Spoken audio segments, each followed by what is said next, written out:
when police caught up with him, ultimately taking him down and needing 2 sets of handcuffs because of his size. Outside in his truck, they reported finding an AR-15 assault rifle and 27 rounds of ammunition. The suspect is facing charges including making terroristic threats and possession of a firearm by a felon. Police say that call from his family likely prevented a tragedy. Aaron Gilchrist is at the airport tonight. He starts us off. How are you? This body cam video shows the moment police say a potential tragedy was averted. Atlanta police officers detaining 49-year-old Billy Joe Cagle, who officials say threatened to shoot up the busiest airport in the world. This individual did have a semi-automatic weapon, and this individual was mentally challenged.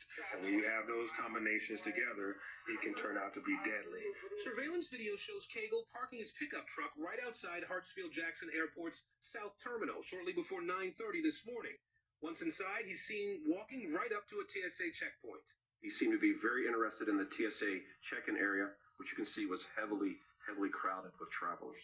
Authorities say they were tipped off about what Cagle was up to from his own family members.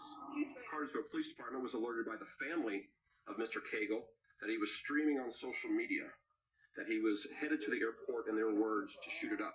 After receiving that call from Cagle's family, officers in Atlanta canvassed the area. Less than 15 minutes later, police had the 6'3", 320-pound suspect in custody. Authorities believe Cagle was headed back to his truck to get an assault rifle, which had 27 rounds of ammunition. He was unarmed when he was taken into custody. Tonight, authorities grateful to the officers who spotted Cagle and those who said something. 27 or more lives could have been lost today. Aaron joins us now live from the airport. Aaron, the suspect's family saved a lot of lives. Do we know who exactly they called and how quickly that information was relayed?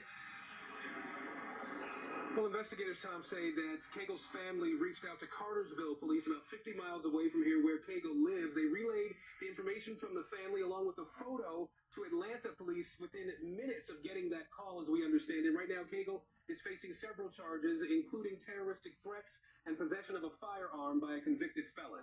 Tom? Great police work there. All right, Aaron, we thank you for that. To the other big story tonight, that massive global outage that paralyzed millions, unable to use popular apps and websites.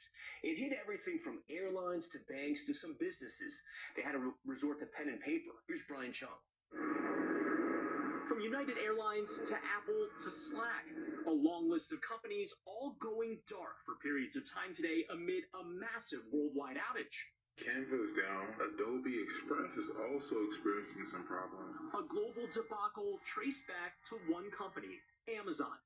Not the company's e-commerce business, but its cloud services, responsible for hosting the data of some of the largest companies in the world.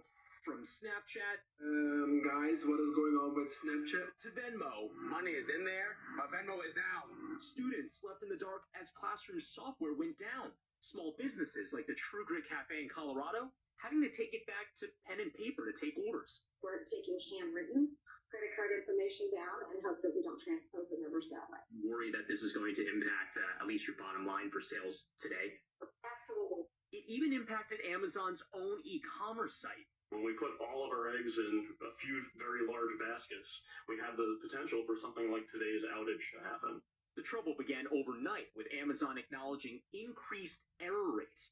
By early morning, the company claimed that the issue had been fully mitigated, but by midday, Amazon said that customers still continue to experience increased error rates. Experts say it doesn't look like a hack.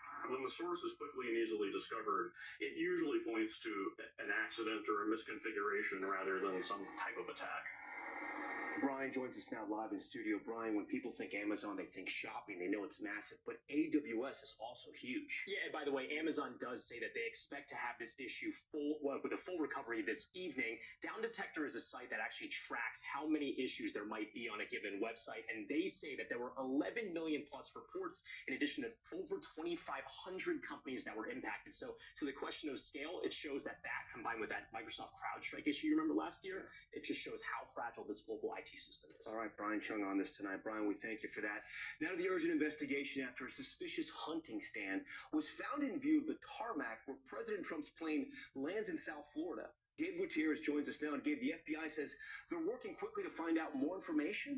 Yes, Tom, the deputy FBI director said today the Secret Service was very concerned about the discovery, which happened during a perimeter advance search last Friday. He says the elevated hunting stand in this tree is now being examined at the Bureau's lab. It was found near Palm Beach International Airport and had a direct sight line to where President Trump exits Air Force One. A federal official says it could be an old hunting stand, a perch used by a photographer, or a possible threat after 2 assassination attempts on President Trump last year. Tom? Yeah, they're taking no chances. All right, Gabe, we thank you for that. Now to the all-out manhunt after that daring heist in France. Thieves breaking into the world-famous Louvre and getting away with priceless jewels. We have new details tonight on just how they did it. Molly Hunter's in Paris. A shocking daytime heist that stunned the world, and tonight, the urgent manhunt now underway for the thieves still on the run. Sunday morning, minutes after the Louvre Museum opened to the public, authorities say a truck mounted with an extendable ladder drove up to the south side of the museum. The car drove right up here to the side of the Apollo Gallery. That ladder went straight up to the balcony. You can see it right there. The window is boarded up. They used grinders to break that window. The alarms were sounding, and they headed for the Apollo Gallery.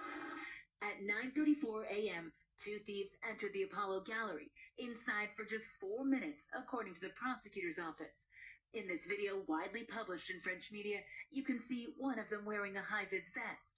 They snatched 9 priceless items in all, dropping a diamond-encrusted crown on the way out. The thieves came down the same ladder. There were motorbikes waiting, and they made their getaway through Paris traffic. 2 members of the team waiting on motorbikes, and by 9:38 a.m., they were gone. Experts say it's now a race against the clock before the gemstones are removed or cut up and sold. Outside the most visited